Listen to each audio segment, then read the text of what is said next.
You're a big CEO. You go to a company. What are you going to do? You're going to bring your soldiers, people that know you. They know your strengths, your team. They know your weaknesses. But really what they can do, because you can't be in every meeting room, they're going to carry your message. Remember, Brady goes to Tampa, give me Gronk, carry my message. It's very important.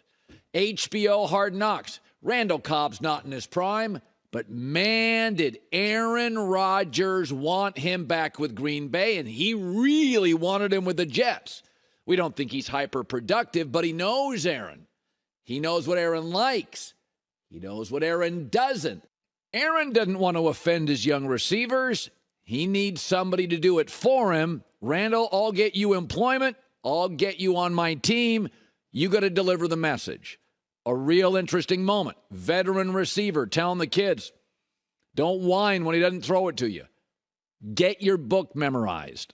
Get your routes figured out. Clean up your act. And we've talked about this for years with Aaron Rodgers. I got a decade of evidence here. Joe Burrow, Andrew Luck, and Trevor Lawrence, Mahomes could throw 5 picks in the first half. It doesn't matter. It doesn't change their body language. It doesn't change their mood. It doesn't change who they are. Aaron's different. If he throws a second pick, everything, the room changes. Aaron doesn't like to look bad. I'm not a psychologist, but he gets very prickly, very fast. He shuts down. It's his personality. It is who he is. And we got 15 years of evidence. One guy in the country kept mentioning it 10 years ago. Now most of you agree with me. It's who Aaron is. He's very aware how he's viewed, doesn't want to look like the bad guy. Andrew Luck didn't care. Trevor Lawrence doesn't care. You saw that first half against the Chargers in the playoffs. He doesn't care. He's going to come out slinging. Aaron will shut down.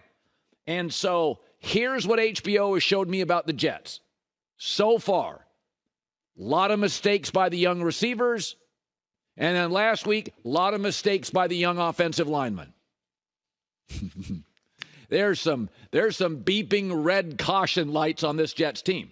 And I've always had a theory on this with Aaron. And again, I'm not a psychologist, but generally, if you don't get the rings and the trophies, stats mean more to you. And so, in his prime, Tom Brady and Peyton Manning are getting all the trophies.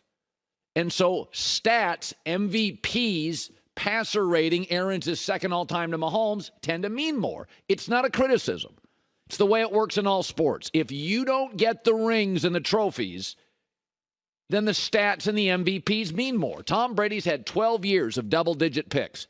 Nobody cares. But Tom would if he didn't have a trophy room.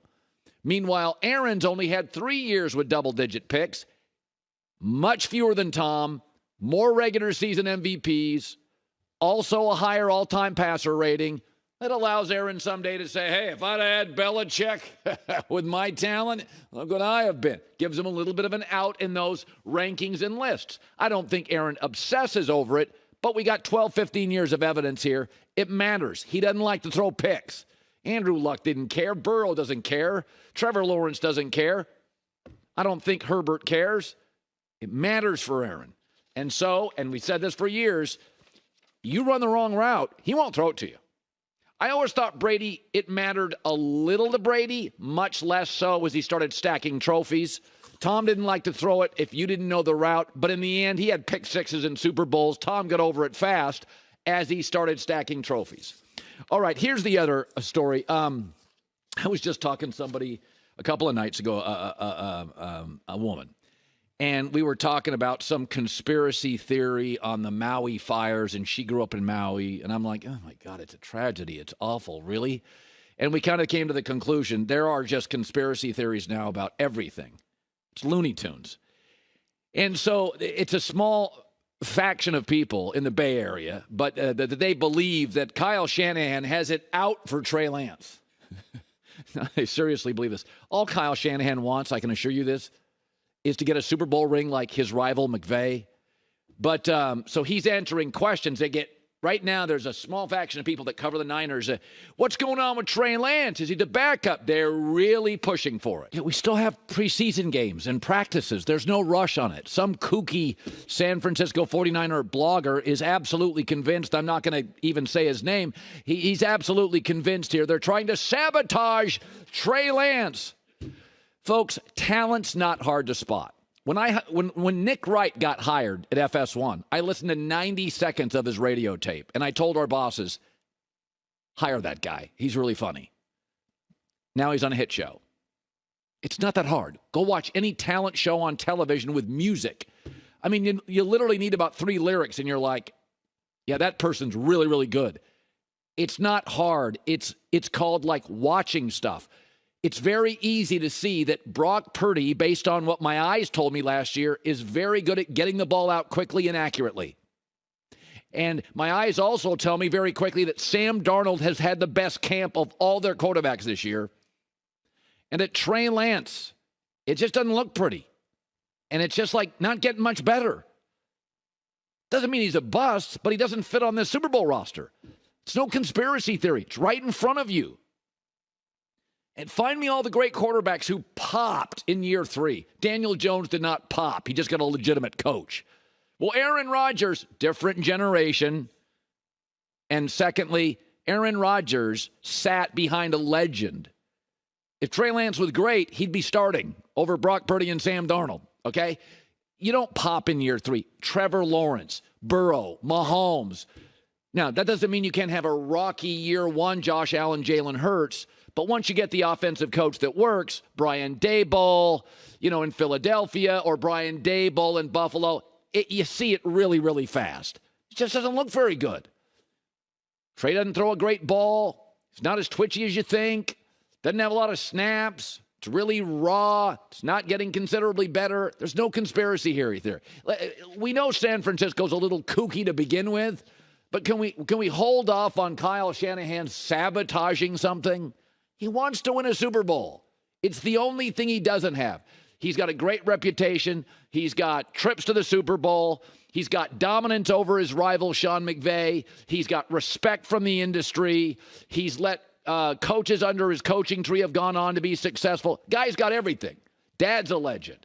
He's got everything except the ring. It's all he wants. I don't know Kyle. I know his dad. I know people close to him. He's obsessed getting a ring. If Trey could get him one, he would get all the snaps and he'd be the backup or the starter. Tom Pelissero earlier this week, the Niners, they just can't wait for Trey to get going.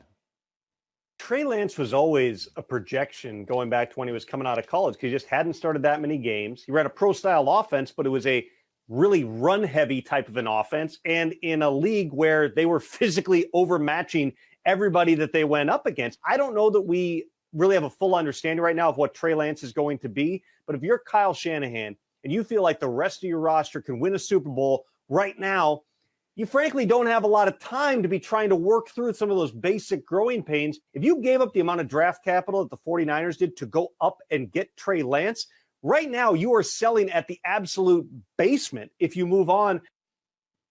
He's going to be number 3. Eventually they'd like to move him.